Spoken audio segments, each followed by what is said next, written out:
안녕하세요 여러분, 속 시원한 한국어의 박현선입니다. 저는 오늘 팅우옌님의 요청에 따라서 못하다, 할 수 없다, 할 줄 모르다 이 세 개의 말을 구별해 드리려고 합니다. 그런데 사실 이 각각이 굉장히 복잡한 설명을 해야 되는 말들이거든요. 그래서 오늘 설명에는 좀 제한을 두려고 합니다.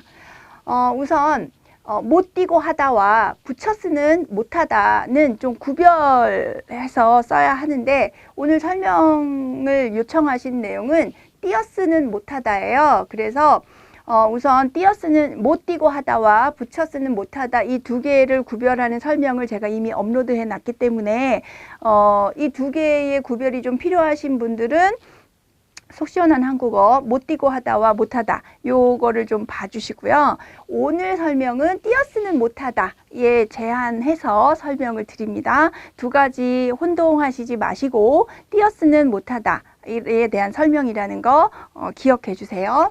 또 뭐뭐 할 수 없다, 또 뭐뭐 할 줄 모르다 이런 말은 요 앞에 리을 앞에 올 수 있는 말이 굉장히 많거든요.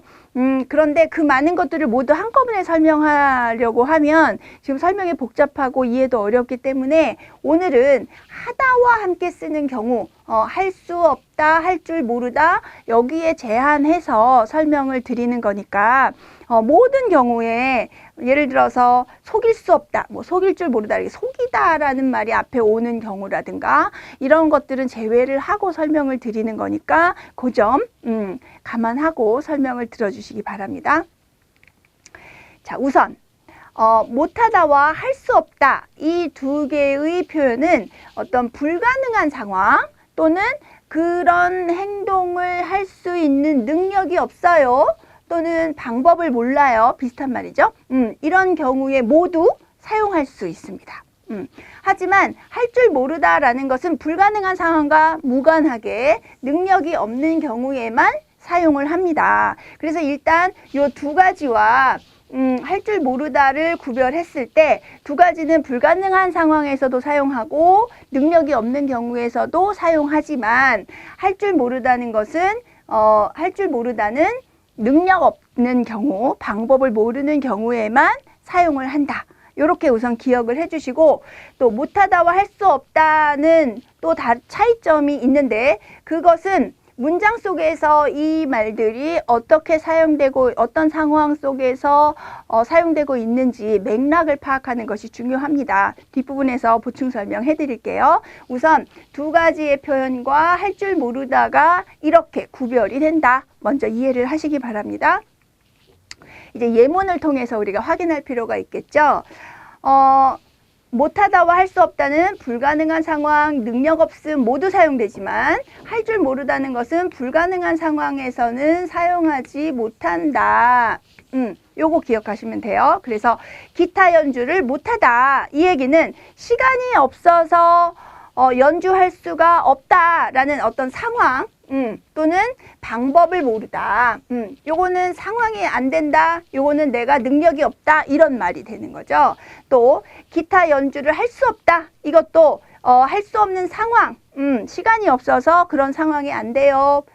불가능한 상황이에요. 이런 뜻으로도 사용하고 연주 방법을 모른다는 뜻으로도 사용이 됩니다. 하지만 할 줄 모르다는 것은 두 번째 방법, 능력 없는 경우에만 사용되는 거죠. 기타 연주를 할 줄 모른다 라는 말은 바로 연주 방법을 모른다, 능력이 없다 이런 뜻으로만 사용이 된다는 거죠.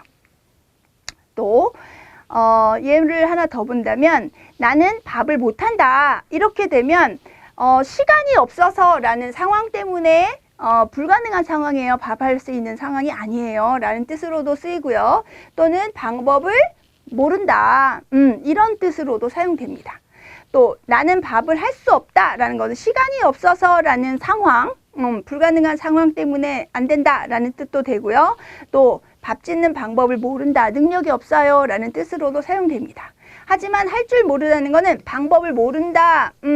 라는 뜻으로만 사용이 된다는 거죠. 그래서 앞에 두 개의 표현과 할 줄 모르다를 구별하는 불가능한 상황을 표현하는 것은 앞에 못하다와 할 수 없다만 사용할 수 있다. 기억을 하시면 되겠습니다. 또 그는 운전을 못한다도 다른 일 때문에 운전을 할 수 없는 상황이에요. 불가능한 상황. 또 운전하는 방법을 몰라요. 배운 적이 없어요. 해본 적이 없어요. 이런 의미로 쓰이고요. 할 수 없다도 마찬가지입니다. 다른 일 때문에 운전을 못한다.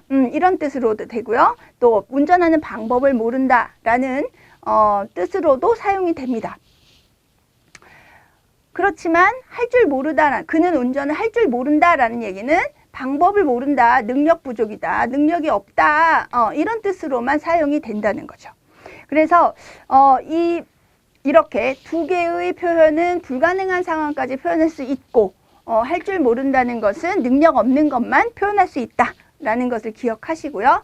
그렇다면 이제 못하다와 할 수 없다를 구별해야 되잖아요. 이럴 때는 단지 문장 하나만 가지고 라기보다는 그 문장이 쓰이는 상황, 또 대화하고 있는 말을 하고 있는 사람, 듣는 사람 사이의 관계, 이런 것들을 모두 파악을 해서 판단하는 것이 바로 맥락이라는 거예요. 그래서 앞뒤 문장과의 연관성, 또 말하는 사람과 듣는 사람의 관계, 또 그 말이 또는 문장이 쓰여지고 있는 시간적, 공간적 상황, 이런 것들을 모두 고려하는 것이 맥락인데, 못하다와 할 수 없다가 두 가지 방법 중에서 불가능한 상황이냐, 능력이 없는 거냐, 이거를 판단할 때는 그러한 맥락을 파악해서 판단해야 한다는 거죠. 그래서 너무 바빠, 그래서 청소를 못해, 이렇게 되면 불가능한 상황인 거죠.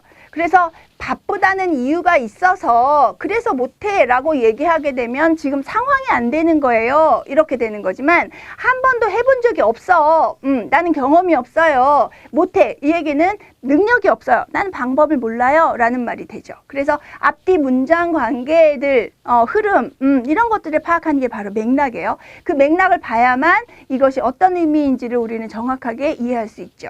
또 너무 바빠, 그래서 청소를 할 수 없어, 이렇게 바쁘다, 이럴 때는 상황과 관련되지만 한 번도 해본 적이 없어, 난 할 수 없어, 이럴 때는 경험이 없어요, 방법을 몰라요, 능력이 없어요 라는 뜻인 거죠. 그래서 앞뒤 문장 사이의 상황을 파악하는 것, 그것이 바로 맥락인데, 맥락을 파악해야만 이 두 가지 의미 중에 어떤 것으로 쓰였는지를 정확하게 판단할 수 있다.